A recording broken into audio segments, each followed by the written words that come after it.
Well, yeah. Hey, welcome you, and you who can't see me over here. Two camera setup. Yeah. Welcome back to the Levels of Consciousness podcast.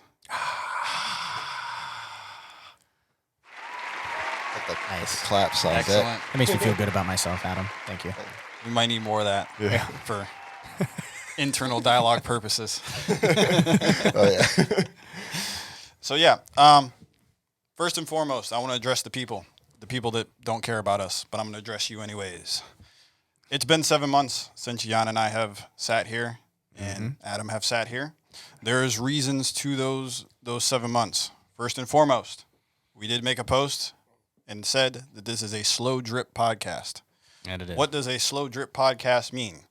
That means that in order for the three of us gentlemen to put out high quality information and dialogue, something that we feel is passionate, something that we feel needs to be shared, we need to live. So, in the past 7 months, I have had a second child, me and my wife. I have 2 sons now. Woo. Thank you. Hey. There it is. Yeah. Thank you. Hey. I have also taken on a supervision role at work. I am learning some new trauma approaches. With that being said, everything that I say in my office is about living with intention.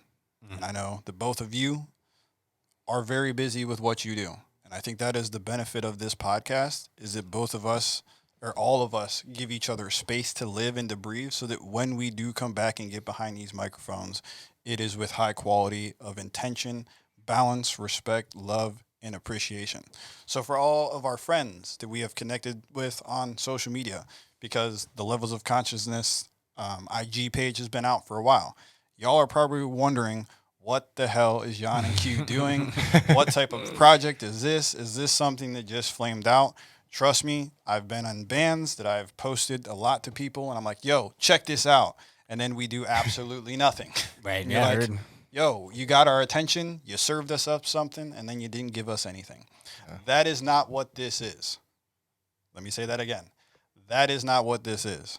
In order for the Levels of Consciousness to be successful, in order for Jan and I and Adam to serve good content that we can stand behind, we must live.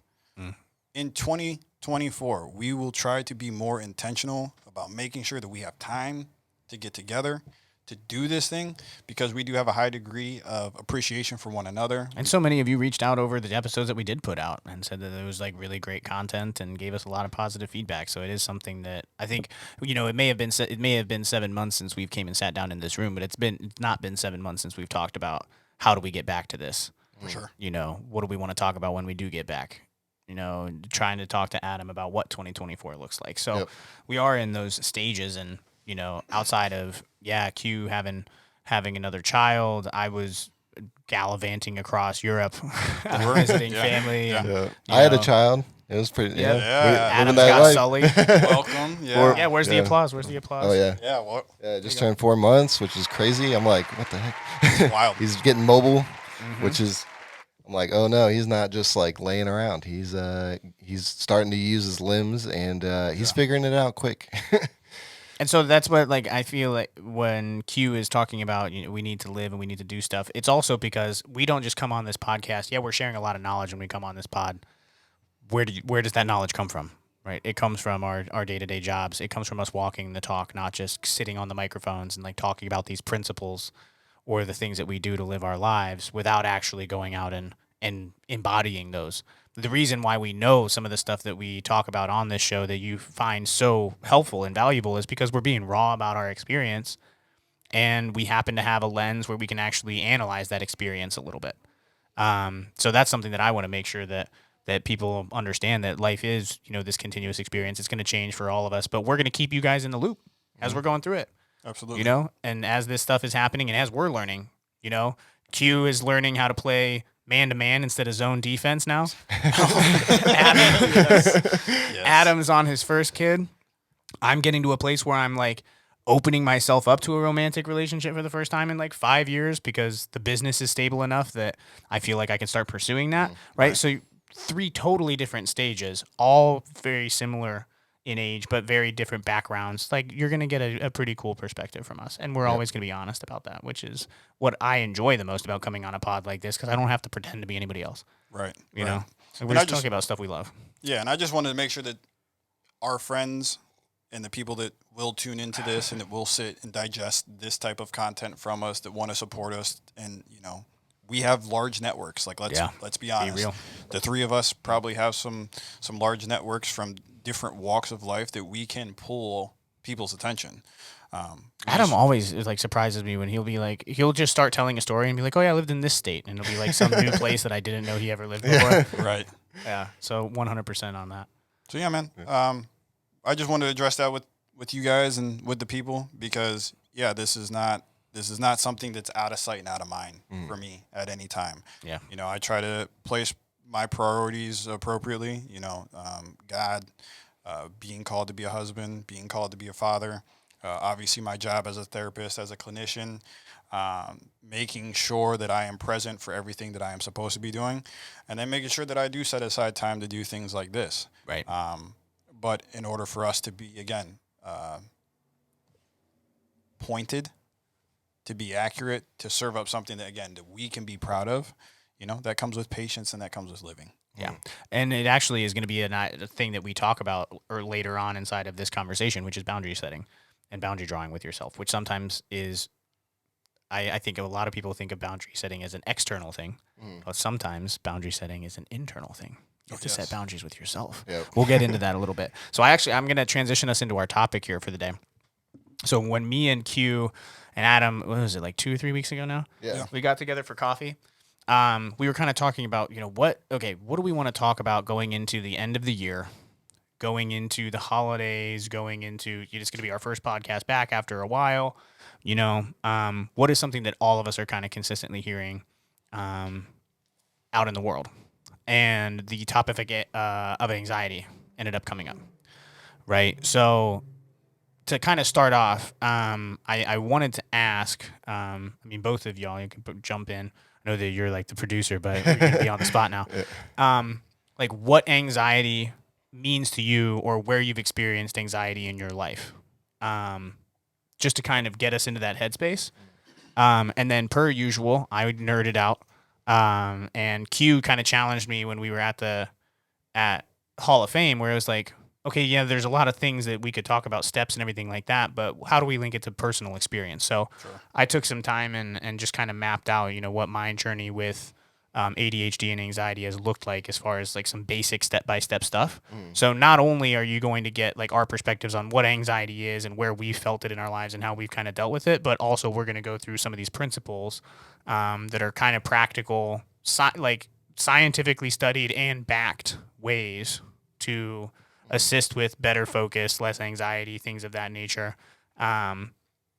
And we'll go through them so that you are also equipped with those things that you can use in your day-to-day life. But it's not going to be just us like reading study after study. It's all going to be enmeshed in personal experience, which is, I think, part of the most fun that we really come to. So why don't you kick off, and then we can kind of go in a circle here. Yeah. I would say, outside of the athletic playing field and some of the music space, I really feel that anxiety really came into my lens when I started being a clinician back in 2018. We live in Maslin Perry area of Canton, Ohio, and there were 6 suicides at the high school at Maslin Perry at the time, and then there was one at Jackson High School, there was one at Northwest, there was one at Uniontown, and just seeing multiple communities suffer from trauma. And you were already a counselor at that time? So I was a counselor and trainee. So I was in my internship for being a school counselor. So I had that dual license at that time. So I was doing like that school counseling piece, and then I was doing the mental health piece as well. And then I would tell you, from a personal standpoint, the biggest anxiety I've ever dealt with that really gave me a clear understanding of how bad it can get is after my first son was born. I could not eat, barely. I was freaking out anytime my parents were holding him. I mean, my parents are like 70s, man. Like they know how to navigate holding a baby. But like I would be hungry, and then I wouldn't be hungry just like that. My wife had some medical stuff that also happened with some blood pressure that went up. So like she could have had a stroke really, and we didn't know. And so like I was wrestling, I think, subconsciously and consciously with this idea that God had just blessed me with the greatest gift of life of becoming a father. And I was in that process of being grateful and having gratitude. But all of a sudden, I was just absolutely slapped with anxiety. And I did go on Zoloft for a little bit. My body didn't react very well to it. A lot of nauseousness, even after the time that it took to like kind of set in. And these are things that I know based upon my job.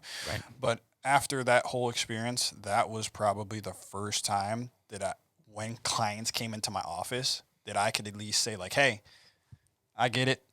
Like not only do I get it from like a trained clinical standpoint, but I don't just get why it happens. Yeah. I really get it. understand. Yeah.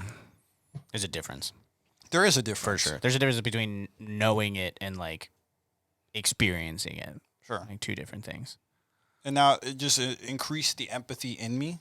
Not to say that I wasn't empathetic, but you know, there was that time frame of just like, my wife was even like, yo, are you okay? Right. And I was like, I guess not.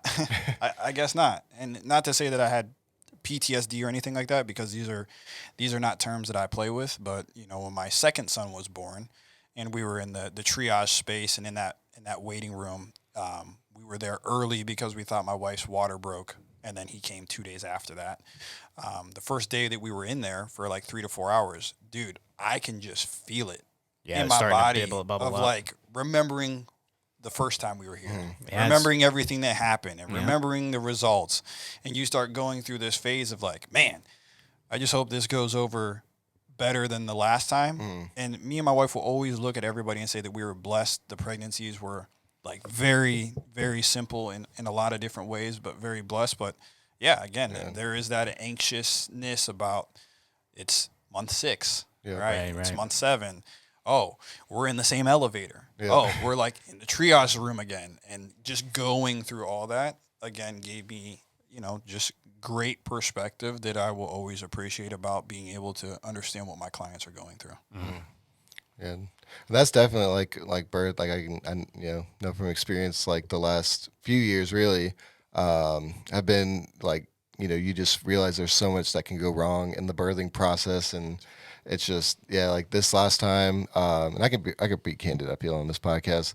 So me and my wife, we had a first pregnancy back in 2021, and about 8 months, we were about a month away, and my wife threw a blood clot, and so she had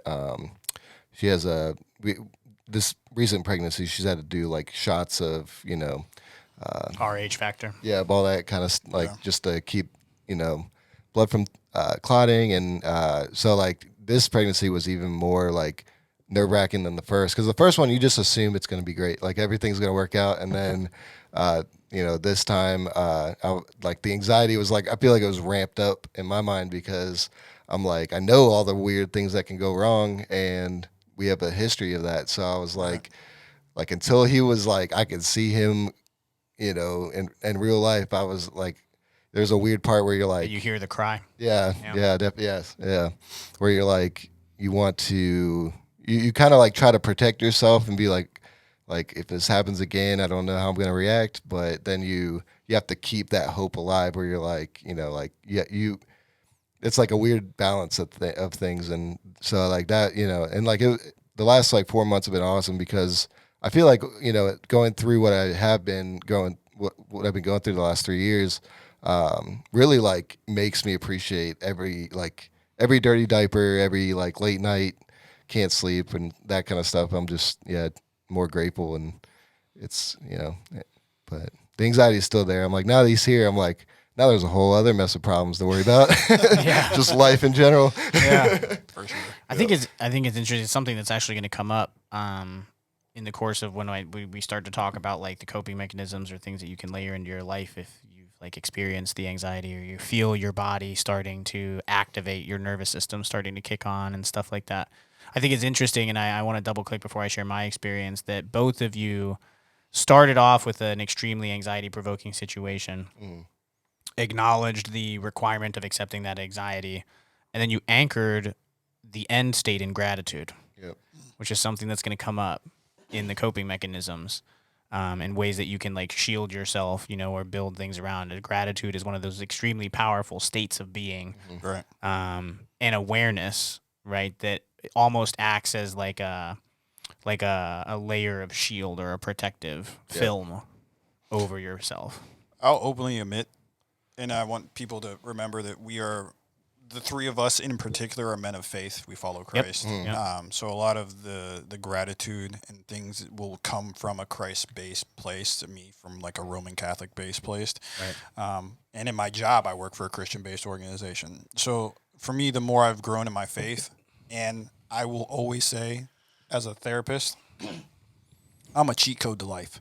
Because I know every phase of life, and I know every underbelly and every underside of what is going to happen for the rest of my life. You've had to flip over a lot of rocks, A which lot. can be anxiety provoking. Yeah. Like if you have the burden of knowledge Yeah. of what could be potentially coming down the pipeline, you're like, oh man, I'm about to enter generativity versus stagnation. Holy crap. Yes. No, 100%. Yeah, I get Even it. in my marriage, I right? get it, man. I've seen people divorcing. I've seen affairs. I've seen porn issues. I've seen substance issues. I've seen anxiety, depression, PTSD. Like Therapists a lot of- carry a lot, man. The whole gambit. yeah, a lot of people will say that we're not first responders, but who did the first responders come to? I was about to That's true. Yeah. Not even that. Like, who do the first responders send their repeat people to? If they have, we used to call them frequent flyers in the ER. We'd immediately be trying to get them into therapy or, places like that. So, So, yeah, gratitude, man. I mean, Yeah, it's a it good comes thing. from faith for me. And and will keeping the always- hope alive. That was the other thing that Adam said that really stood out to me is that, outside of the gratitude, if you can, that's why hope is such a powerful virtue. Like, if you can keep hope alive, there's always going to be a light at the end of the tunnel. When hope starts to get dim, anxiety goes through the roof. Yeah. Can you write something down in your laptop? Do you have something up? Because you just said something. Yeah, For I can write later something. time. Yeah, what? You said hope is a virtue. Is that what you just said? Yep.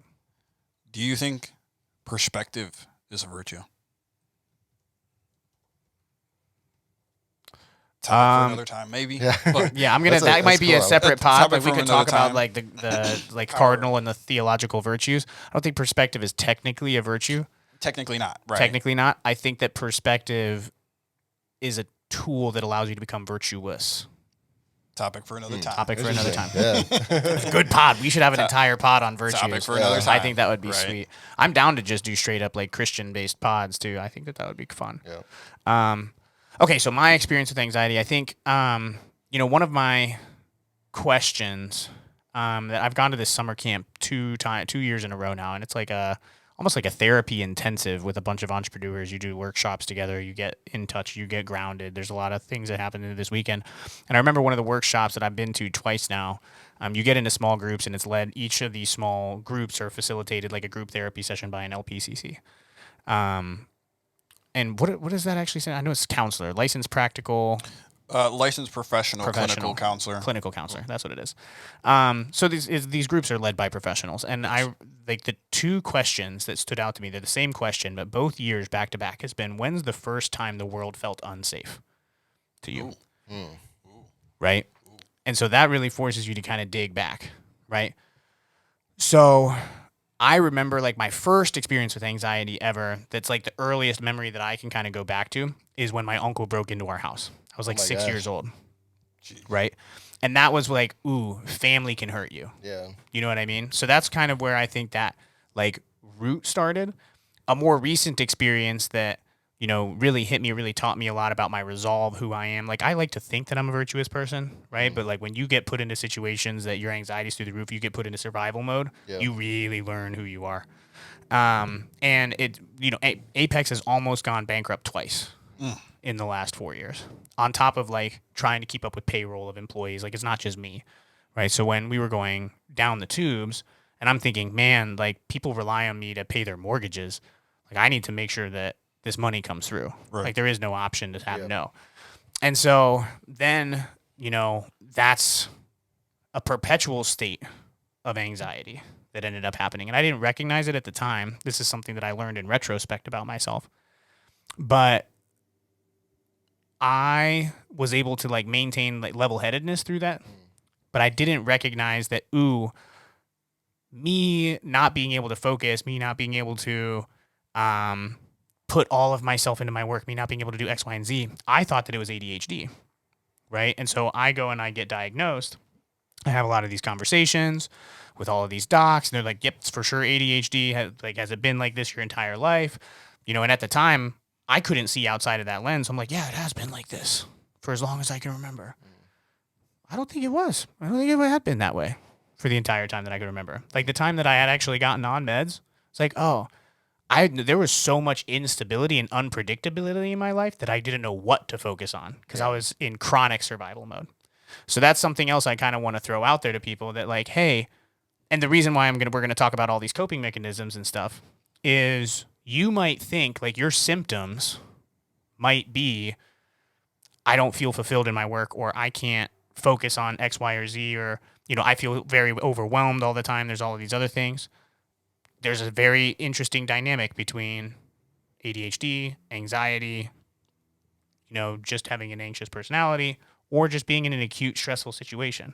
So both of you guys kind of talked about like acute stressful situations and then transitioning into having to deal with a new normal, having a child, right? So that's kind of like outside of having a kid. What's another example? It could be business. It could be career changes. It could be getting let go from a job. Oh, yeah. There's so many other things that could be like that event trigger. And I would challenge people to think, has it really been like this for forever? Because if it hasn't been, then maybe there's things that you can change in your routine, or maybe there's things that you can modify first before like just falling into this belief like I'm an anxious person or I'm an unfocused person. You may not be. You may just be going through something that's overloading you, and you're not sure how to quite deal with it.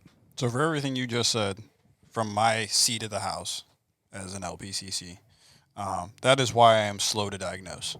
For everything you just said. And that's why we are taught in university to work from the biopsychosocial model. So evaluate the biological, evaluate the psychological, and then evaluate the sociological.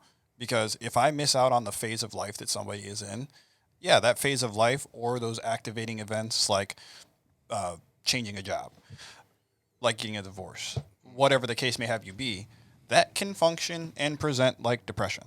Or that can function and present like anxiety. But if this event was not happening, this person would be fine. Right. So, yes, can it cross the threshold of clinical diagnosis? Yes. But if you factor it in, is this a long-term clinically diagnosable situation that is presenting in my office? Yeah, that's one thing that I really want to get across in like that little monologue that I went on, is that there's a difference between being an anxious person, quote unquote, or having anxiety and being in a phase of life. Yeah. Like there's some phases of life that are going to cause you anxiety no matter what type of, and you could be the most Marcus Aurelian stoic MFer. I don't care how much like mental, physical, emotional discipline you believe you have over yourself. Your biology is going to trigger in certain things, and you're going to feel those like your muscles tense up, other stuff like that. Now, people that meditated for a really long time, okay, you might have a little bit of a buffer, or there's ways that you can mitigate that response.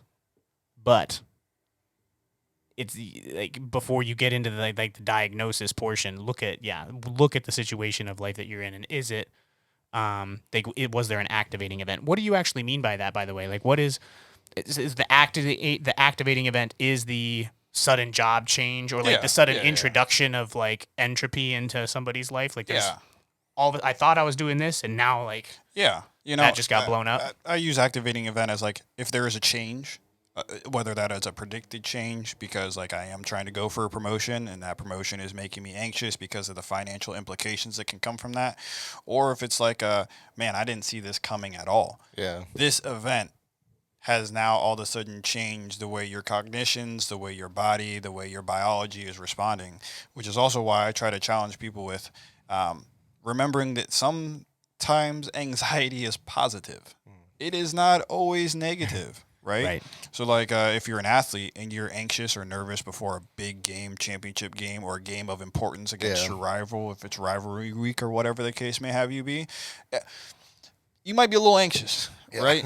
Well, and I want to care. Yeah, because you care, and you care. And if you want to change the phrasing around that to like help you, because I find that words that we use are very important, right? So like if we tell ourselves, "Ooh, I feel myself getting anxious," you're gonna be like, "Ooh, that comes with a negative context. It comes with weight," especially in the context of like athletics. The way that I feel before pitching a big company, the way that I feel before getting behind a mic, I like to say, "Ooh, my nervous system's activating." Sure. Yeah.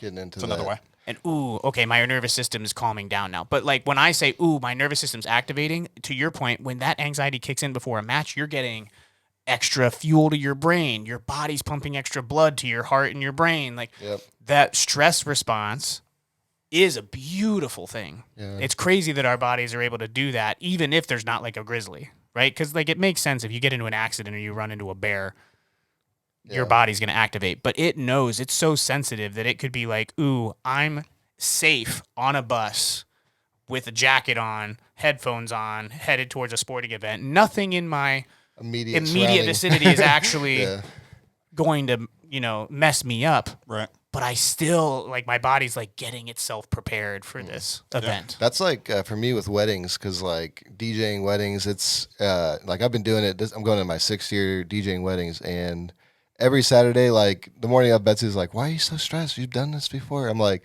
it's kind of a good thing, because it gets my butt, like, out the door at a good time. It keeps me, like, rechecking the list to make sure I got everything, it, like, and then when I get there, because, like, well, and you got to keep your energy high to keep people involved at a wedding, And you got to be you got to be like, you got to think quick because things change so fast. Yeah. You have to like think on your toes a lot at weddings, and you got to be like prepared to talk in front of like 200-300 people sometimes, and if everything goes wrong, if something goes wrong, everybody looks at you. So there is like a level of it where like on wedding days, like anxiety does like spike, but I have kind of leaned into it where I'm like, if I go into a wedding too calm, I don't think I'm going to be at my best. For sure. For sure. That's where I also think, like, again, I'm not some gangster thug. I'm not from inner city. So like if I heard some gunshots and your nervous system clicks and all of a sudden you go into fight or flight, and your senses are heightened, your hearing is heightened, your heart rate is quicker, you become more aroused and aware of your situation to like brace to protect the people that you're around. Who doesn't want their body to react like that? Yeah. Right. You're going to be asking yourself like, okay, well, why am I not reacting? Why am I underreacting? Mm-hmm. And we could track that down as to why you're underreacting. But I would probably say the overwhelming majority of people are going to be like, I better react with some sort of like startle response. Like I better start like looking around. My heart better start thumping until I can like ground myself and realize that like, oh, that was just a car that backfired. Yeah. Right. Like, okay, we're not in danger. Like I don't have to grab my kid and run, or I don't have to go protect my wife, or I don't like we're solid. And that's where stuff like meditation or the cold plunges, like other things we could talk about on the biological side, breath work, you know, like a double sip of air through the mouth or through the nose and then a physiological sigh. Are useful in those acute situations because you do want your body to naturally respond like that and escalate. And where anxiety becomes a problem, or where it's become a problem for me, and I'm sure that y'all have experienced this with like a lot of back-to-back sleepless nights, is not when it's acute. It's when you stay at that level of heightened awareness or sensitivity for a week, a month, 5 years. It's like chronic. It becomes chronic, and you're hyper aware all the time, and you're sometimes people with anxiety superpowers can look like they're overachievers. They're the ones that notice a lot about their friends. They're the ones texting you and saying like, hey, you seemed off today. Like, are you okay? They're picking up on all these signs because their body state is literally putting them in a position where they're constantly taking in information, which is part of their overwhelm. Sense. I can confirm that. Does that and that like maybe you might know that's real. You might know more of like the physiological side. Like, does that like having that stress like release those stress hormones and like deplete like maybe I'll sound down, but like do we want to talk about the like neurochemicals? You're like adrenal glands, and like because that stuff like it is like there is like that physiological like chemical side of your body that that plays a factor. I would say without overstepping Jan, because this is where there is some weakness in my own profession, like my professional approaches to things and just the way I take in information. I think on the front end, when you're asking me, I would say, yeah, obviously, of course, right? I think that's the same thing of people talking about like dopamine deficiency because of the overstimulation of the cell phone, right? We have to do and change our habits to make sure that we're not responding to things in a depleted way and we're like recharging. Yeah. So like on the front end, everything that you just asked, I'm gonna say, yeah, of course. Now, Mr. Almasy over here probably has I could do the deep dive. deep dive. So this actually gets us into some of the practical tips that I was talking about, are things to be aware of, right? When it comes to managing your anxiety, or things that you can look at in your life and practically analyze to say, are these things that I'm doing decent at following? Am I completely off base? And then before just looking at yourself like I'm hopeless, I think it's very useful, especially when you're in the place of anxiety and you're like trudging through the trenches. I know people used to tell me all the time, like, oh, well, it's tough times and they'll get better. Like, that doesn't help you when you're in the trenches. Right. You need some simple things that you can like set your goals against to try to like progress, right? So the basic categories that I have listed off, and I took a lot of this from Dr. Andrew Huberman and then Dr. Gary Brecka, and Dr. Peter Attia are the three that I kind of pulled some information together on. And then this has also been my personal experience. So the first thing is sleep. If you find yourself in a heightened state of awareness and you are constantly like, feels like you're chasing after things, or you feel anxious all day, one of the major things is sleep.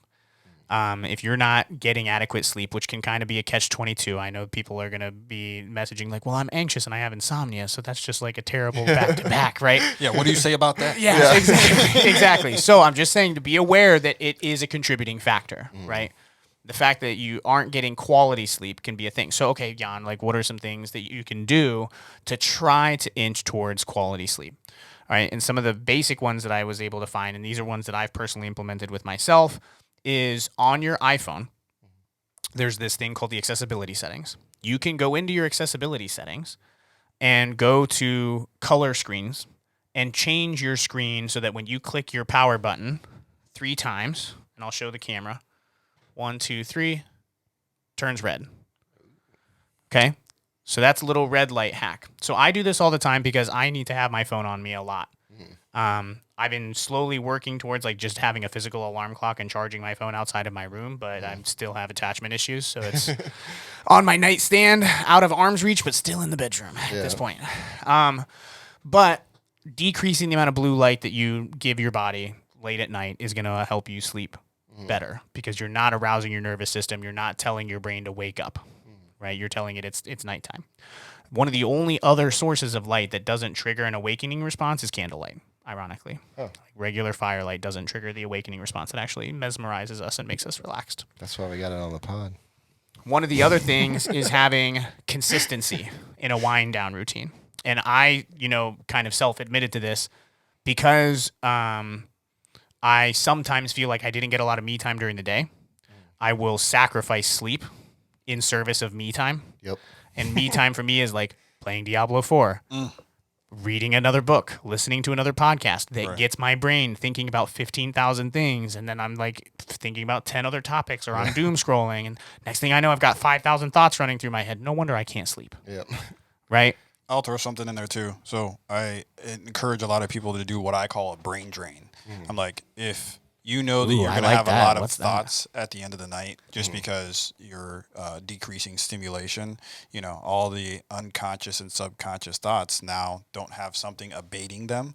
And whether your stream of consciousness knows it or not, some of those subconscious and unconscious thoughts are going to break into your stream of consciousness. Right. And all of a sudden you're off into it. So sometimes I'll just tell people like, hey, before you go to bed, do your nighttime routine and, create whatever you consider to be a brain drain, whether that's engaging in prayer and just kind of going through your day and trying to like wash all of that out of you and place it somewhere. Or if that's like a journal and you want to journal before bed, it doesn't have to be extensive.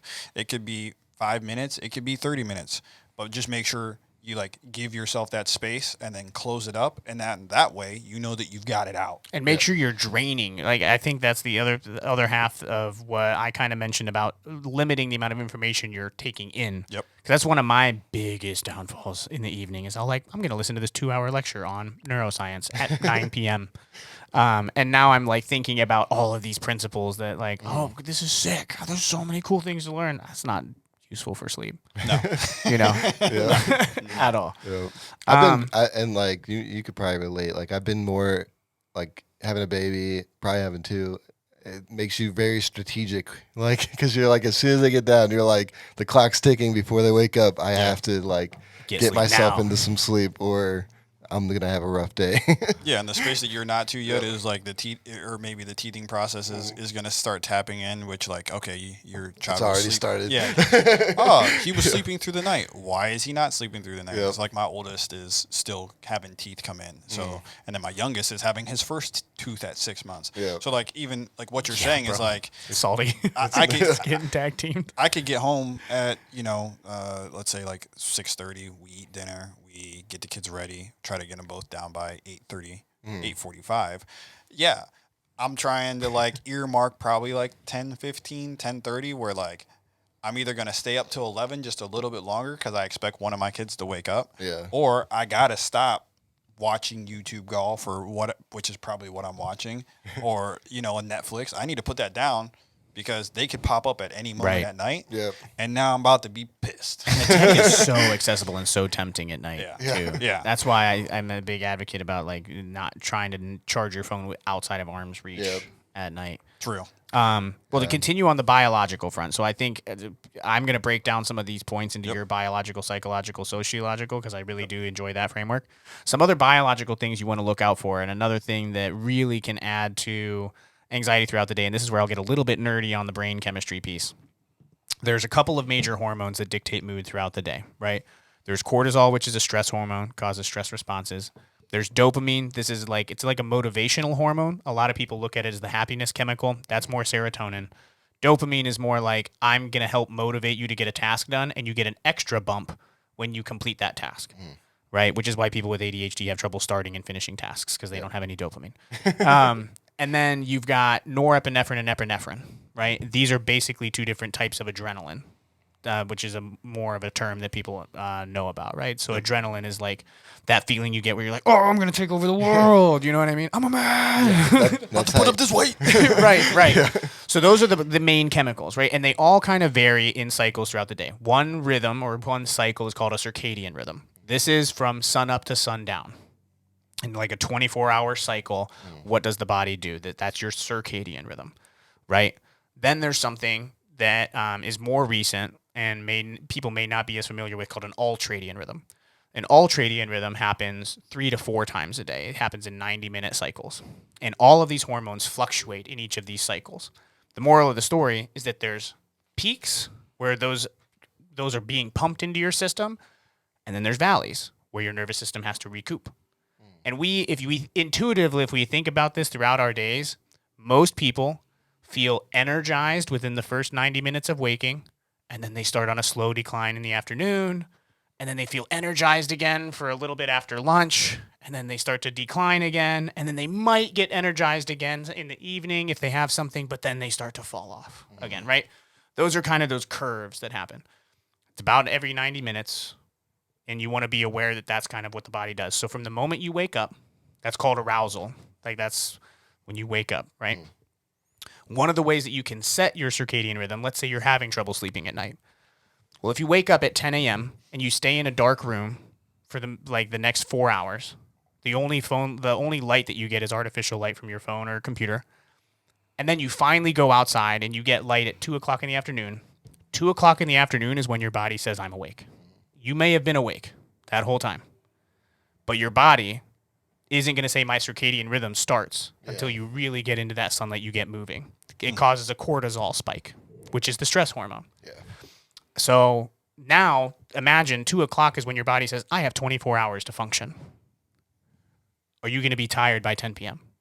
Not a chance. Probably not. Not a chance. Right? So a really simple thing you can do to help manage your circadian rhythm, and this also leaks into sleep and other stuff like that, is when you wake up in the morning, you want to cause that cortisol spike as early as you possibly can. There's a couple of ways you can do that. You can do it through cold exposure. You can do it through getting 10 to 20 minutes of sunlight, or you can get it through exercise. You know, if you're not prone to exercise or you hate cold water, maybe just the 10 to 20 minutes of sunlight in the morning is enough for your body to say, I'm awake, I need to function now. And it starts that cycle, right? And then the second thing I would say is don't get anxious or nervous if you have low energy sometimes throughout the day. Your nervous system has to recharge. That's a natural part of the cycle. It's a natural part of the day. Just be aware. Like, I know for a fact I am useless at work, or if I have a meeting during the 1 to 3 p.m. time frame, I know mentally I'm going to have to power through this. Yeah. You know? And you don't always get a choice. Like having kids, I'm sure you can't just be like, I'm not going to engage right now. You know, you have to power through it. Yeah. But then you can expect like, ooh, in order for me to power through this low state of energy, my body is going to have to make me anxious. It's going to have to activate my nervous system to help me push through this low energy period. So I'm not actually anxious. My nervous system's just activating. See, this is why we pod, people, because Jan, in those moments, and I'm learning too. So let's not make any mistakes about it. Just because I'm a professional doesn't mean I know everything. So in what he's saying, you know, that's how we sit in two different lanes, because that's one of his strengths, is being able to recall and like very much digest that type of information. Yep. Everything he said, I understand and I know, but I don't retain it as well as that. Right. So, yeah, even in my rhythms and routines, like my alarm goes off at 6 and I'm trying to get downstairs and get a 20-minute, 30-minute, maybe 40-minute, if I wake up properly, workout before my kids wake up. Boom. Yep. One of those three: sunlight, exercise, or Yeah. What was the third one? Shit. Forget. Sunlight, exercise, Cold exposure. Cold. There Cold. it is. Thank Cold. you. Yep. He's literally just like, he's got amazing recall. Really shot myself in the foot there. The soccer people would say that's the curse of the commentator. But yeah, man, that's. So what about psychological? Like if those are like, I just went over some of those biological things and nerded out on, you know, some of the neurochemistry stuff. What are some psychological coping mechanisms or things that people can engage with that may assist them in a journey with anxiety? Yeah, sometimes I really focus on grounding, centering yourself, just knowing, you know, where you're at. So again, some people will say that's deep breathing and like mindfulness, or they'll tap into yoga or whatever the case is. Again, sometimes even at that midpoint, even in the day, if that's like the most optimal time, like I would be like, oh, go get an exercise in, go get a little workout in after your lunch period or something like that for some people. Right. Sometimes it is just that brain dump, and it's that journaling or going through that exercise. Sometimes it's not even anything therapeutic. It's just distraction, whether that's listening to music that like you enjoy, podcast. Right. For me, that'd be like sports talk radio that I'll turn to and just listen to, or something that just allows me to kind of relax, and then maybe something that can also gear me back up. Right. To like get ready to like go back in. So that could be like music or something of that nature that just like kind of amps me back up a little bit. Yeah, I like that. I think that you know, when I've heard people like Brené Brown talk about anxiety, or somebody like Jordan Peterson talk about anxiety, one thing that I think is important from the psychological perspective is that, like, I used this word entropy earlier, right? That's a very scientific word. So the basic like premise of entropy is just the introduction of chaos or some type of disorder in a system. It's used for scientific systems, right? When you're looking at molecules. And when you encounter entropy, you're only capable of experiencing a certain amount of chaos or choices or whatever before your body just starts to shut down. It's like, I don't want to have to make all of these decisions, all these choices all the time. I experience this a lot in the business world, right? When I've got like meeting back to back to back to back, and everybody's like, well, what do we do? What do we do? What do we do? What do we do? And then I've got 5 meetings where I haven't gotten to do any work, but everybody's been offloading choices. Would you say like me, right? That's like fight or flight in a different capacity? Like there's a point in time where you're just like, pretty much. All right, yeah, I'm out. Yeah, well, and that's what your body's natural response is. You just want to check out, right? And so what I love about what you're saying is like, if you get introduced to that chaos, it's normal to feel a sense of overwhelm. Right.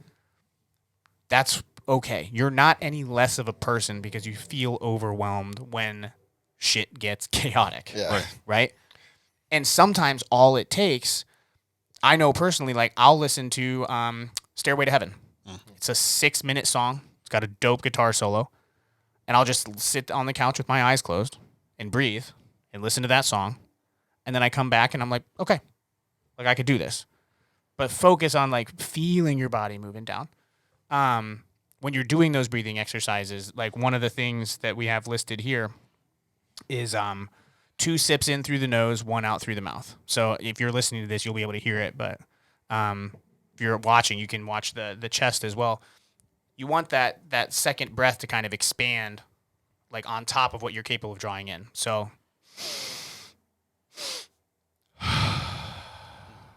and get that physiological sigh, right? Don't hold back when you release. So what I've told people, because I like that, I'll give people the visual when I'm talking about deep breathing or mindfulness, and I try to get their attention to focus on one thing.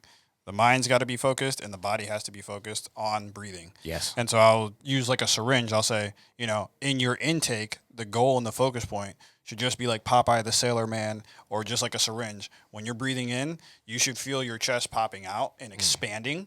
And then upon release, if you guys saw it on video, Jan's whole body almost sunk down like a hydraulic system. Yeah.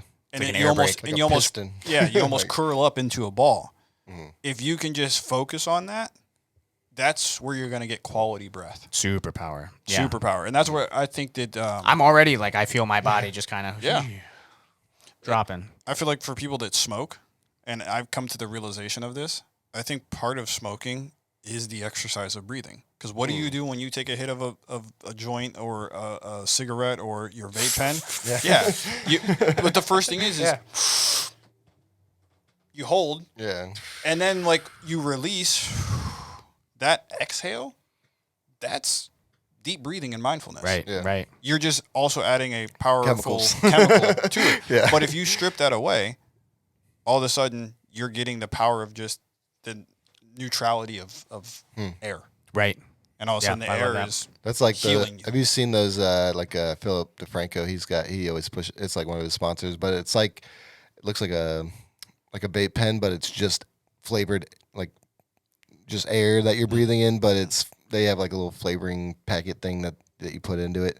It's kind of expensive. It's like $70, but he was like, I kind of like learn how to breathe through this thing. And I was like, that's kind of cool. And it gives like, it's made this, stop It works. people The from breathing smoking, works. But, yeah. I mean, that's why do you kinda think cool, that though. people like smoke after work, or they smoke, after they have a good dinner, or they smoke when they're tense? It's because if you took the smoking or the substance elements away from it, and you just encourage them to do the breathing, I would bet they would get an even better response. Yeah. And they'd be like, "Oh, Interesting. man, I feel great." Yeah. Like, I don't need this at all. Yeah, I don't need this at all. Yeah. But again, I think that's why, beyond the addictive substance there, like the breathing, the exercise, the habit, the routine. Because again, a smoker, his or her only focus is on, let me take that hit, let me hold it in as deep as possible, and then I can't wait to exhale, and then I'm going to do it again. So of course you're going to walk away from that regulated. Yeah. I think so. I want to hit one more psychological thing, and then we can hit sociological, and then I think we're already getting close to being overtime. And I know that we got lives and stuff, as we alluded to in the beginning, that we're gonna have to get to. So one last thing I want to say about psychological state, the state of being that you want to be in, right? Is we've been talking a lot about becoming aware of these things, like focusing on these things. That can backlash in your face. Yes. So yes. sometimes hyper awareness, Not good, right? Not good. And this is almost an issue that I have with like the self-help movement, which is very focused on like awareness of self and focus on yourself and why am I feeling this way and what's going on and how can I do this and well maybe I shouldn't have done that and why I'm constantly trying to be better. Why I can't believe that I failed in this way, right? Like, and it's where a lot of faith comes in for me, and a lot of that forgiveness with self comes with my background as a Christian as well. But sometimes it's not focusing on yourself, right? Sometimes we get so in our head and we're psychoanalyzing ourselves, or we're, whether you're a counselor, or you're passionate about neuropsych, or you're just you're regular out on the street, like walking around, without this baseline knowledge, we intuitively know when we're like criticizing ourselves a lot. We've all had those voices in our head that have those conversations. So I would say, like, sometimes maybe be aware if you're noticing a little too much. If you catch yourself constantly talking to yourself in a way like a thought loop, right? That's constantly coming back, that's repetitive over and over and over and over again. That's something that can also be triggering anxiety. Yeah. So I'm sure Q has a way more articulate. This is where my lane doesn't pass off. Like, if it's not the neurochemistry, it's more like the how do you get those thoughts out of your head. But I did want to say that, I've been caught in that loop before, where I become hyper aware of stuff. And a lot of times it'll happen after I listen to a podcast about like the stuff going on in Ukraine, or, entropy in the world at large. Yeah. I'll listen to a podcast and I'm like, man, like there's so much for us to figure out, and everything's going wrong. And like, I just had to realize, hey, I can't listen to those types of podcasts at night. If I'm going to listen to the President's Daily Brief with Mike Baker and, listen to all of the things that are going on in the political landscape, I got to listen to that on my way to work in the morning. Yeah. Right. Because if I listen to it at night, I'm going to become too aware of things. I've introduced too much entropy into my brain before going to bed. There's too much on that I don't know. Yeah. And now I'm going to be focusing on it. The hard part about following politics and like stuff is like a lot of it like is kind of out of your control. Like other than like voting and like maybe like volunteering or whatever. Like there's so many things that like I follow these like news threads, and I'm like, man, this situation's getting out of hand. It's getting crazy. But then I think I'm like it's good. Yeah, it's good to like be aware of what's happening in the world, but also like if that's all you're feeding into your brain, an unsolvable problem in your life, like that's all you're gonna focus. It becomes your lens. Yeah, it becomes like something that you look for. Yeah. Here's what I'll say very quickly. I work on a basis of pendulum of balance is what I call it, and a window of tolerance. So literally like a window. And that window of tolerance, if you put a pendulum in it, as long as you swing back and forth within your window, you're not in an extreme. But if you swing outside of your window here, or you swing back the other way, you're in an extreme. Yep. So can you create a window of tolerance that allows for your pendulum to And what are you tolerating in that window of tolerance? So when you talk about the news, I personally don't watch the news. Why? Because I have to deal with helping people that are dealing with that news. Yeah. So if my mind state is wrecked, like when police brutality is happening and I'm too deep in it, what happens when people want to come in and talk to me about it? You're very purposeful on being able to maintain your objectivity, which is something I really admire about you. Honestly. You know what I mean? Your ability to stay disconnected from some things and is really, really cool. And the other thing that I will say for people is like, always remember, it's the simplest thing. What happens when you try too hard? Yeah.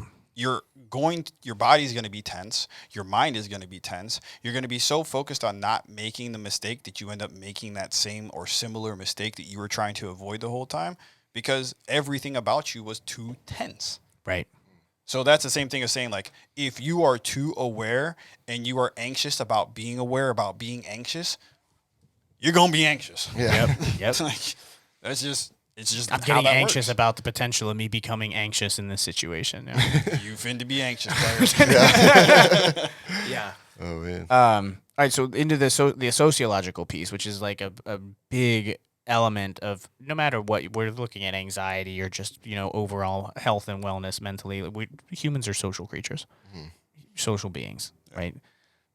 Ever since we banded together to figure out how to survive, it's been tribal, right? And we may think that we're beyond a lot of that, but if you look at the behavior of the planet, we're still fairly in that headspace, right? It's gotten better, and it's actually a good thing, right? Because it takes, like, in order for a child, right, to have a great perspective of the world, it takes a lot of different people providing perspective to that kid, right? It's not just their parents 24/7. Sure. Me being homeschooled. Even had other people in my life pretty consistently, So, and I wanted to address this from my lens of like, I don't care if you're an introvert or an extrovert, whether or not those are actual classifications is another conversation, right? There's like ambiverts, there's all these Myers-Briggs, there's the DISC assessment. You could take 1,500 different personality tests, and they'd all give you different answers. For the sake of discussion today and simplicity, sometimes people get energy from being around people. Sometimes people don't get energy from being around people. So I hear from introverts all the time, I don't need to be around people because they don't give me energy. My counter to that is I don't care how comfortable you are being alone. As a human person, you're going to find some sort of meaning from being nested in a social structure. Yeah. So, like, I find meaning being inside of the All Circles Media Group because every now and then you guys reinforce to me how nice it is to have me around every now and then. Yeah. Right? I'm not with you all the time. Yeah. I don't need to be around you all the time. But once or twice a month, I hang out with the boys. Yep. You know? But I also got other shit to do. Yep. I got parents to take care of. You know, I've got businesses that I got to do. But purposely, it doesn't need to be every day.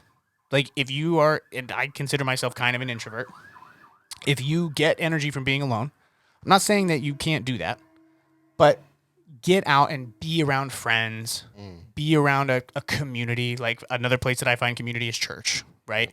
That's a place where, like, oh, I have purpose here, right? It keeps those thoughts, those anxious thoughts at bay when you're sitting in your own echo chamber where you're like, ooh, I matter to this group or I matter here, right? And I challenge, and I've had conversations with people that don't, network as much because obviously we said at the beginning, we have very deep networks. So you could be listening to this and be like, well, yeah, it's easy for you to say, Jan, like you've got 1,000 people in your network. And so of course it's easy for you to find places to fit in socially. It's not always been the case. Yeah, I was going to say, right? no, that's an It takes assumption. effort. It takes a lot of purposeful effort. Right. And like I said, I was homeschooled. So I started from ground zero as far as social network goes.